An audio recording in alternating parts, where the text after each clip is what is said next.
And now on the Two Murrays, Strata Matters with Stephen Brell for the Strata Community Association, New South Wales, the peak body representing the strata industry. And of course, Stephen Brell is the president of the Strata Community Association. He enjoys coming in here apparently, but he joins us every Sunday as well. You can have a chat to him about all those matters in regards to strata living on 131873, and he's with us. How are you?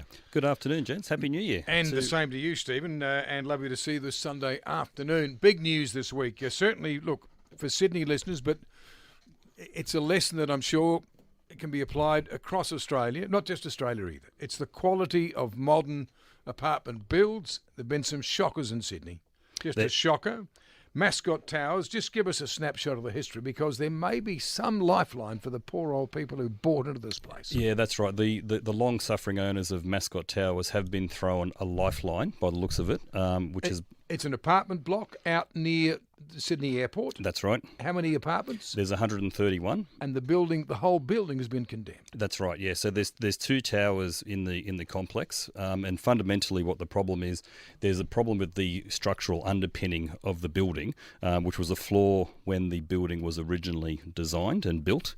And then regrettably, when a neighbouring property was developed, it exacerbated that problem and made the property virtually uninhabitable. Yep. This is Mascot Towers. That's right. You safely, the safety requirements meant that the owners, who'd paid good money, I mean, over $1 million, I think, was the entry price. Yeah, that's right. Yeah, it was a Imagine typical. spending that. Yeah, it was a typical modern building, in urban Sydney, that was developed, and regrettably, just a series of really unfortunate events have put these poor owners into a terrible predicament. What have we learnt from Mascot Towers? What rules and regulations have changed? Yeah, a lot has changed since Mascot Towers. So the real, and you may recall, Opal Towers also was evacuated around the same time. At Sydney Olympic Park. Yeah, that's right. And following on from that, the New South Wales government, which is Gladys Berejiklian, put into place the New South Wales Building Commission. Yep. And David Chandler was appointed as the original first building commissioner,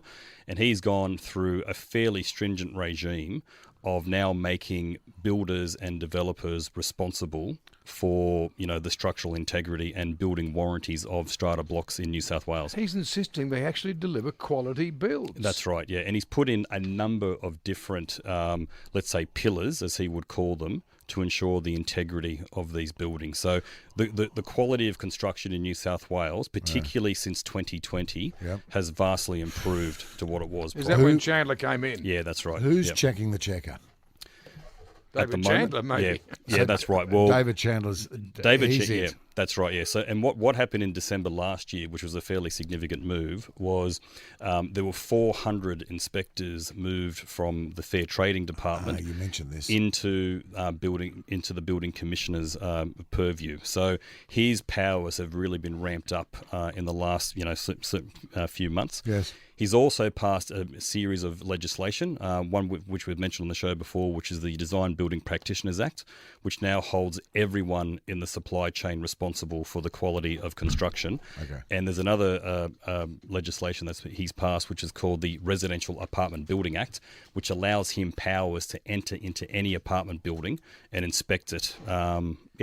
So these changes in regards to building and construction, and the fact that we've got checkers looking after the checkers and all that, since what's happened with Mascot, what's going to be the knock-on effect for people that are actually buying units now? Are they going to be more expensive? Is there more red tape? Is there more time taken to construct? No, not at all. So part of what the government is putting in is that they are trying to put in planning laws to make sure that apartment blocks are expedited. So again, and there's a little bit of friction at the moment between the local government and the state government on these planning laws, because they are a little bit in conflict.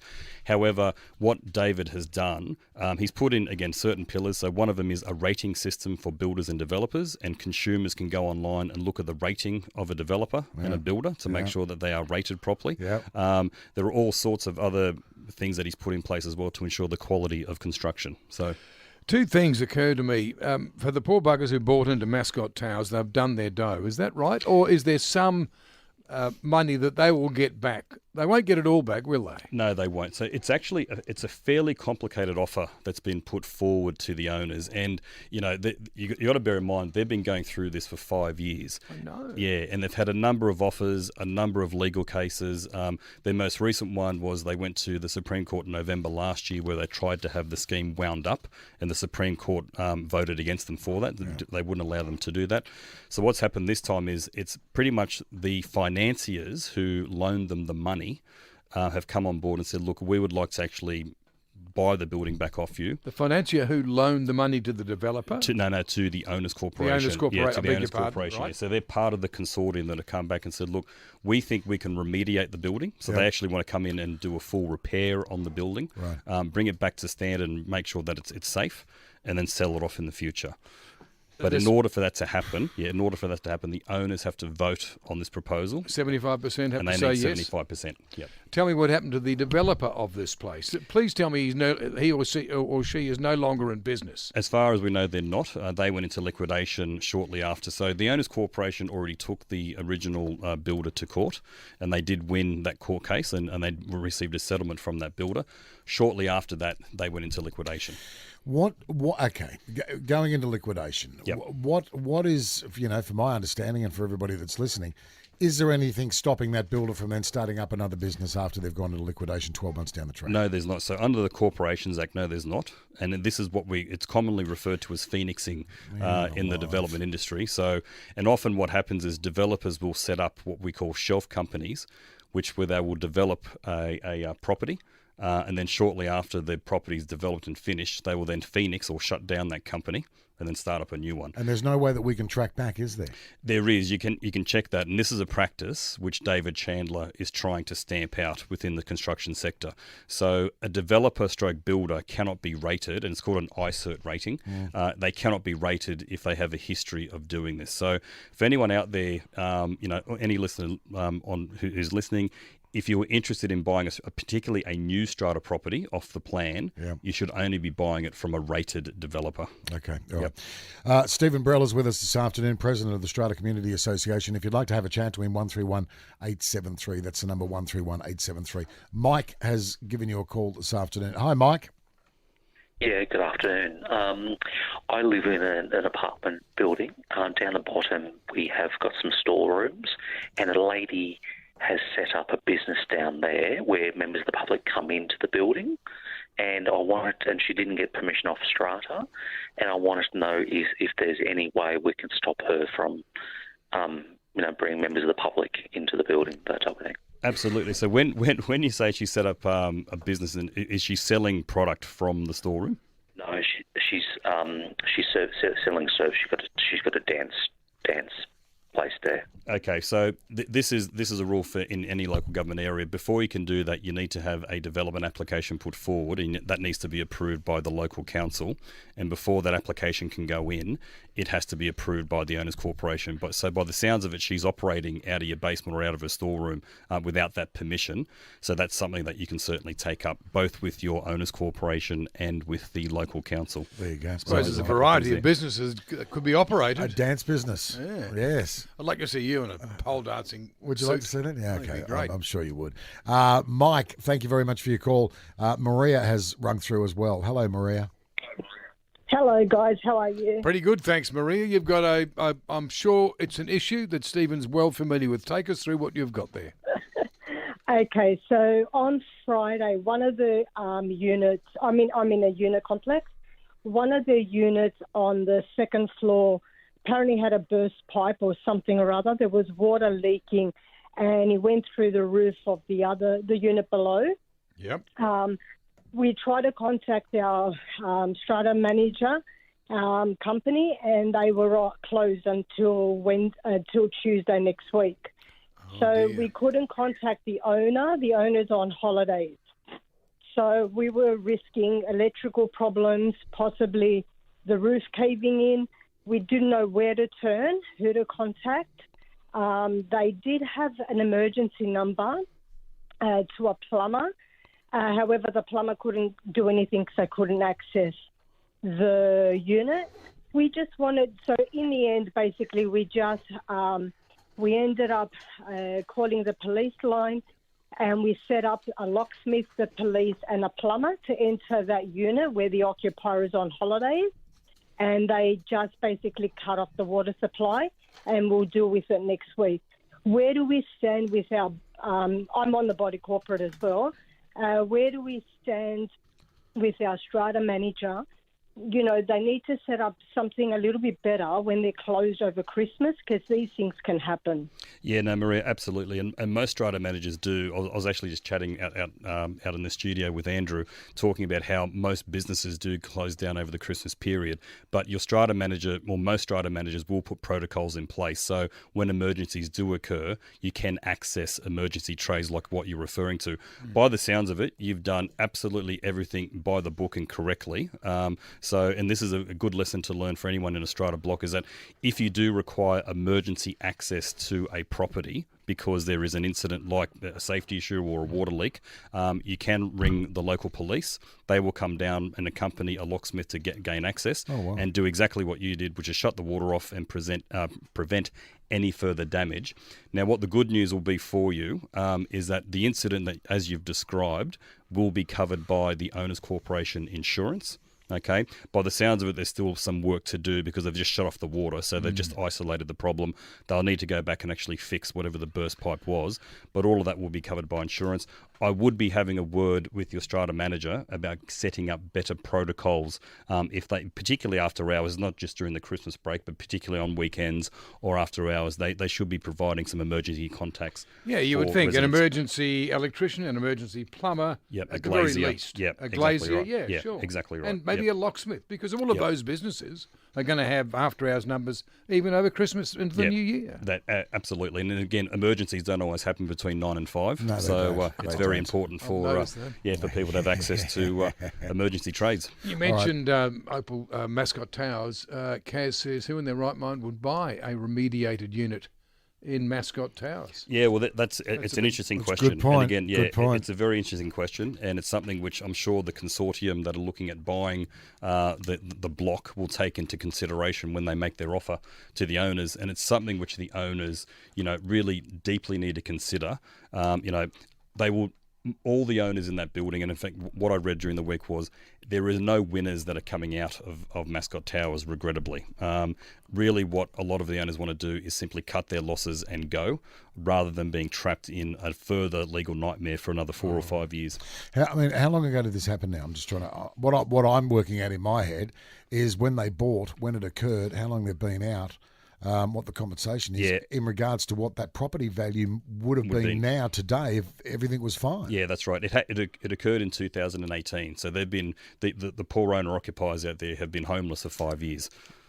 Has it been 5 years? Paying mortgages and paying rent. And paying strata fees for buildings they can't live in. Yep. You'd be burnt, wouldn't you? Absolutely. You'd be really hesitant to go back. And look, it goes against everything that you stand for. Yep. But you'd be pretty hesitant to go back into a strata situation. Well, in that particular or a unit case, block, you know what I mean? And I got to stress this. This is a rarity. It's, in the 65 odd years of strata, this is the first building where this has happened to. I thought you were going to say 65 years you've been doing it. You're looking pretty good. No, it's it is a rarity. And again, it's a really regrettable situation for those owners. But again, I keep saying to people, there are 85,000 schemes in New South Wales, and most of them operate very well. Yep. This is the Two Mussies on Sunday afternoon, the 7th day of January. Stephen Brell is our special guest, as always on a Sunday afternoon, the President of the Strata Community Association. You may have a strata query. Drop this number down and give us a call. 131 873. Yeah. Stephen Brell is with us, the Two Murrays, President of the Strata Community Association, taking your calls. Yeah, and Chanel is with us this afternoon from Darlinghurst. G'day, Chanel. Good afternoon. I'm wondering whether you could help us with an answer to this. Our strata manager paid in full contractors without getting EC or OC approval, and the work actually is incomplete. It wasn't completed by the two contractors, and they didn't check that out either. So, can we legitimately make a claim to get to be recompensed for that? What sort of work was done? It's as a result of fire order. So it was supervising engineers who undertook to do the whole project over a 12-month period, but they pulled out after about 3 months. And, you know, only less than a third of the work was done by them, and yet they're claiming the full amount to, you know, what they set out it would cost for the total. What do you think, Stephen? Yeah, it sounds like you had whenever there's a fire order, it's generally a fairly substantial amount of work that's being undertaken. Now, getting back to your question, it will all come back to what authority your strata manager has with the owner's corporation to supervise works and pay bills. Right. So every strata manager within their contract, they will have this condition. So, and there are two types of which most strata managers deal with. One is a full delegation, which means they have full authority to pay bills on behalf of the owner's corporation. That's full delegation? Full delegation. Right. And the other one is called a partial delegation. Now, under a partial delegation, the strata manager is normally limited into what bills they can authorise on behalf of the owner's corporation. So the first thing that I would be doing, Chanel, is having a look at your contract with your strata manager, and then if you find that they do only have a partial delegation, I would be asking them questions. Why did they authorise these bills without getting the owner's approval before that? Where there's an engineer, you said there was a supervising engineer involved, they will often also have the authority to sign off works as well, because they are supervising the works on behalf of the owners. So when you've got a fire order and substantial works, strata managers generally won't have the skill set to oversee those works, and that's the reason why you appoint an engineer or a project manager to do that on behalf of the owners. But I would check your contract. If your manager is a member of our association, you can also make a professional complaint against them, and we will investigate that for you on your behalf. That is the Strata Community Association, Chanel. Yep. That doesn't sound right. I've got a question without notice. Yep. What obligation is there on strata managers to seek 2 or 3 or 4 quotes for big jobs like this? Yeah, absolutely. So under the Strata Act, there is an obligation. Any works over $30,000, the owner's corporation must obtain at least 2 quotes. That seems absolutely basic bottom line. Yeah, that's right. 30K. Yeah, that's right. Yeah. So, but what owners can do, okay, so what authority they give their manager, they can negotiate with the manager. So a lot of owners' corporations will say, look, strata manager, we would like you to obtain 3 quotes for any work over $5,000. And they can negotiate that or write that into their contract. Okay. So it's a standard term which they put in place. And let me ask you then something off the back of that, because for some reason this is the way my mind thinks. 30K. Yep. Just say they got a quote to do the painting on the inside and outside of a unit block, and the total was 60,000. But they got 2 different painters, and they both charged, say, 29 grand each.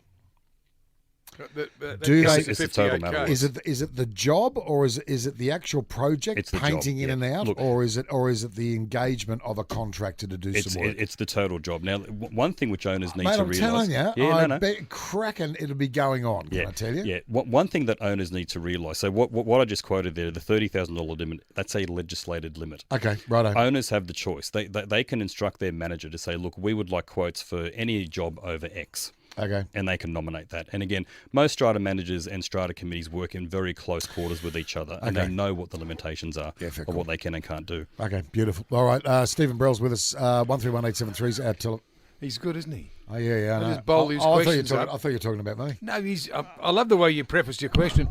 It's just the way my mind works. Well, it is, because almighty. I'm trying to think of how you break these things. I don't know why I think like that, but I always think, how do you break it? How do you smash it? How do you get around it? Anyway. All right, Stephen Brell's with us, President of the Strata Community Association, taking your calls on 131873, 131873. Now can we go to line 3? Yeah, can we ask a question first? Don't be like that. Go on. Well, we've got like 900 text messages. Jill at Bondi wants to ask you, can you let us know how much strata agents can charge an owner's corporation to organise repairs? Okay, so the fees that a strata manager normally charges is negotiated within their management agreement. Yep. For standard repairs and maintenance, most strata managers will include that as part of their standard fee. Right, okay. However, where there are more detailed works, particularly if there are building defects or remedial works or refurbishment works, they would tend to charge a rate per hour. Now, that rate per hour will also be within their standard contract. Righto. So I'd say to Jill, have a look at your agreement with your manager, they will normally provide an estimate of how many hours they think it will take, and they'll provide a quote to the owners' corporation before they actually do those works. Beautiful. All right, where do you want to go? We're going to go to Peakhurst because Tony's there. Tony, very good afternoon. Thank you for staying with us. No worries. Hi, guys. We've got a investment property and we've got a terrific tenant in there. Recently, though, the whole block has had the balcony doors replaced. And we got a letter, as did the tenant, to say that they wanted to use her, or that they were going to use her car space to store the building materials. Right. Now, it was supposed to be 3 weeks. I didn't even realise she had a car. I didn't think she had a car, so I didn't think it would be an issue. But it turns out that instead of being 3 weeks, it was 8 weeks. And she does have a car. She also had difficulty getting access to the laundry, none of which we knew about until recently. She's sort of saying, well, can we compensate her for not being able to use a car space? And I've sort of said, well, you know, we don't think we should have to, but we support, you know, the Strata people, you know, compensating her in some way because, you know, everybody's had their building materials stored there, not just our unit. Where do we stand with that? Yeah, it's a really interesting one. Where does she stand with that? Yeah, no, it's a really good question, and this does occur a lot, particularly when there are major refurbishment works going on in a property. Normally what would happen here is the builder who's doing the works would negotiate with the tenants. If they do need storage space, they'd negotiate, like what they've done. They give it an estimate of 3 weeks. It's blown out to 8. Now, you know, where the compensation lies, it's a really grey area because you'd normally sort this out before you start, right? So I would be looking at the building contract and the works, and if there was a fee in that or a time estimate in that and how long the works were going to take, I'd be looking at that. I'd also be looking at, you mentioned there, Tony, that other residents had material stored in their car parking spaces as well. So by the sounds of it, the majority of residents in your building were inconvenienced while these works were going on. Right, so it's something which you should raise with your strata committee, and whether or not the builder might actually come to the table and say, okay, well, we had to store our materials here. We would knock a little bit off the price of the works in order for that to be done, and then compensate the tenants. That's the way that I'd be going about it. Whether or not the owners' corporation will agree to compensate tenants, that's something that you'd have to raise with your strata committee. But again, it's a good lesson for everyone. These things should be negotiated before the works start and not after, because that's when it's clear for everyone.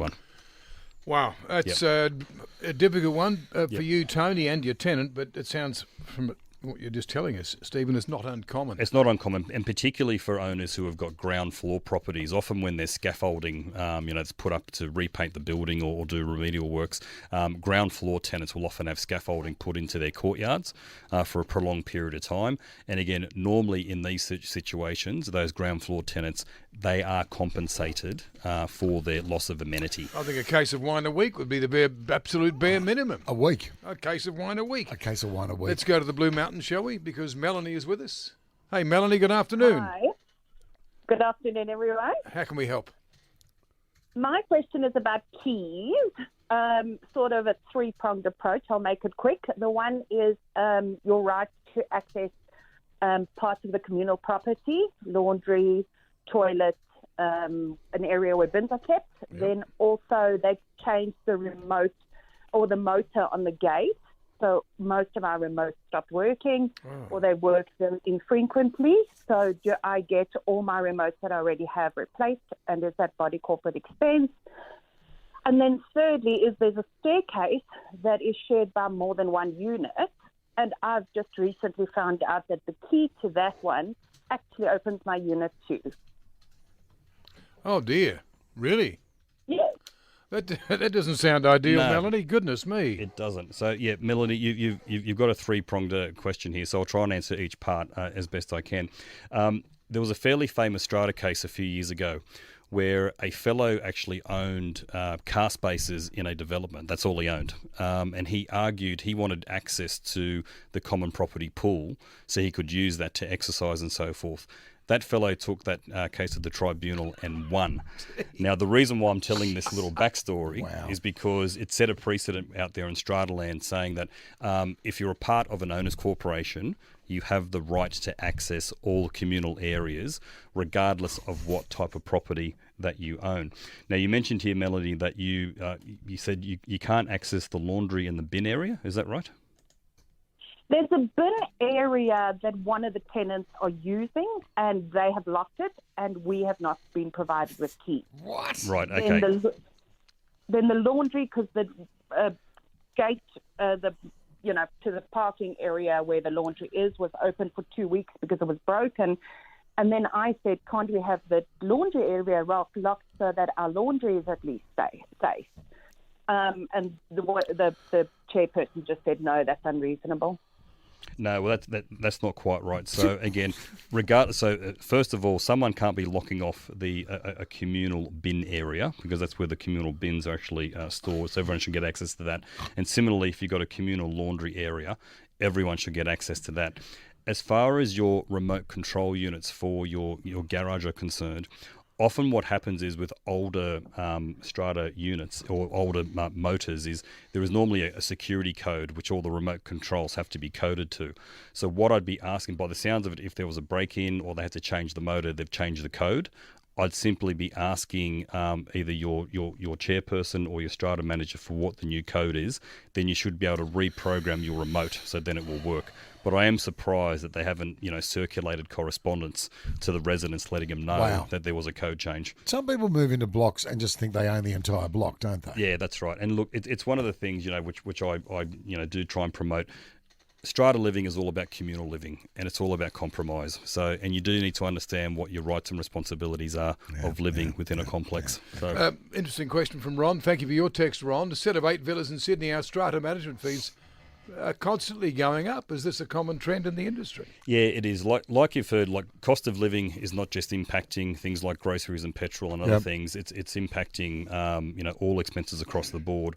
What we've found in strata, like a lot of insurances, home building insurance and contents, is that strata insurances for the last few years have been going up quite substantially, and insurances make up the majority of what owners pay in their levies. And what we've found is for the last 2 or 3 years, it's not uncommon for insurance premiums to be going up anywhere between 15 to 25%. Yeah, that's right across the board, though, in all businesses. Yeah, that's right. So, and that's what's really impacting the cost of levies. And going up consistently. Okay, Lynn sent us a text in regards to Mascot Towers.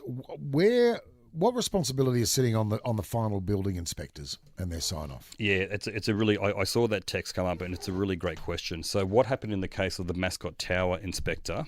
This fellow was fairly notorious throughout Sydney. He's actually now been decertified, so he can't inspect anymore.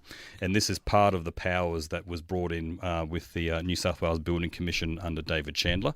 So consumers will be happy to know that this fellow is no longer looking at buildings. I'm pretty sure that the owners did try and sue this particular person, but for whatever reason, they weren't held financially responsible. But that's where they did get some compensation from the original builder. Okay. Yeah. Right. So that's where it currently That's where he is. Okay. Right. 131873 is our telephone number. We might take a very short break, and we'll be back with more calls. With us is Stephen Brell. He is the president of Strata Community Association on the Two Murrays. Don't go away. We started off our chat this afternoon with you, Stephen Brell, about getting tradies over the Christmas New Year period. A lot of people having trouble finding a reputable plumber, a good electrician and so on. You've got a list of decent tradies who you are happy and satisfied with on your website, because a lot of people are suggesting, and we've had this time and time again, that strata managers are sometimes in cahoot with their brother who's a plumber or his sister who's an insurance expert or whatever it might be. The people on your website, you will vouch for them. Yeah, that's right. So one of our memberships are suppliers, and that's all suppliers to strata schemes. So the majority of those are tradespeople, so plumbers, electricians, glaziers, the whole lot. That's right. Yep. So, and the reason why we vouch for them is we make them go through a certification course so they understand what strata is all about. So particularly the difference between lot property and common property, because there are differences there which tradespeople need to know, particularly when they are working on strata buildings. But if you go to our website, Strata Community New South Wales, you'll see a list of those suppliers there, and it's done by their trade and by their location.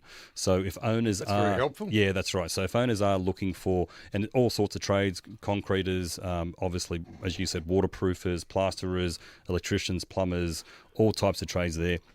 specific for strata, and they are trained on strata developments, and most of them specialise in strata work. Okay, righto. Yep. Can I just ask you, first time we've seen you for the beginning of the year, and Yep. there's going to be a lot of people coming out of the back of holidays, and they're going to be buying units and moving in, and God knows what this year. Comes off the back of a text, but also a couple of questions that I wanted to ask you. Rod has said, it's important that buyers are aware of long-standing issues with apartments. And I think you've raised this in the past. Yeah, that's right. If you are going to buy an apartment and it's going to be under a strata environment, what checks should you take? What should you be doing to make sure that you're not going to get smacked with 15 or 20 grand in strata fees after you've been there for 6 weeks? So I would encourage anyone who's looking at buying into a strata complex to undertake what's called a strata inspection report. Yep. These reports are a few $100s, and they are normally organised by your solicitor or your conveyancer who's involved in the purchase for you. Andrew, I know out the back there, I know that he got one just prior to Christmas, Yep. and his report brought up that the building had concrete cancer. So that was something that he didn't know before. For the 4 units that you're going to buy, all of them had concrete cancer. Oh, wow. Yeah. So Very well paid. it's these sort of things that are raised in a strata report. Now, again, just because a building has an issue, that doesn't necessarily make it a problem. No. It simply makes the buyer aware Yep. that there is an issue, and they Yep. can use that as a negotiation tool when they're talking with the owner, saying, well, look, I might be up for fairly significant fees, when I buy in. I'd like a reduction in the purchase price because of that. And most strata owners are aware of this, and it's the reason why it's very, very important that they repair and maintain their property, and they're very open in their records about how they're repairing and maintaining their property. Okay. Interesting one here from George. Thank you for your text. Hello, Stephen. We need a bodgy builder's insurance for individuals. Yeah, this is a really interesting one. Yeah. And the reason why it caught my eye is because something new, again, another initiative of David Chandler, is that he's brought in something called Decennial liability insurance. Decennial liability. Yeah, now what this He's is... a very clever man, David Yeah, Chandler. he is. Yeah, he's a very wide thinker. What he's done... When a developer stroke builder now builds an apartment building, Yep. they can take out this insurance called Decennial liability insurance. And what it is, it's an insurance policy against building defects That he's undertaken. that he has undertaken. Accidentally undertaken. Yeah, not accidentally. They purposely undertake this insurance, Oh, right? right. No, So no, what no, it but the does, accident- yeah, okay, yep. So what it does, it gives any owner who's buying into this building assurance that any defects that may manifest Yeah. are protected by an insurance policy. So these types of policies haven't okay. been available in Australia for 30 odd years. They won't be cheap. That's right. He's bought that, but it's paid for by the developer, not by the owners. So the policy is taken out by the developer, Yeah. and it protects the owners that are purchasing into the property. And I was actually at the opening of a building in Bexley, which was the first one in New South Wales late last year, which is the first building that's actually had this insurance put in place. Wow. Right, oh. Okay. Yeah, so these are the sort of protections that have come out of the disasters like Mascot and Opal. We've only got about a minute and a half. We're always Yep. talking about people that are living in existing buildings. Yep. Anything that people should be aware of if they're going to buy off the plan? Absolutely. You should be looking at particularly the reputation of the builder stroke developer. So most of the tier 1 developers in Sydney have very good reputations. You know who they are.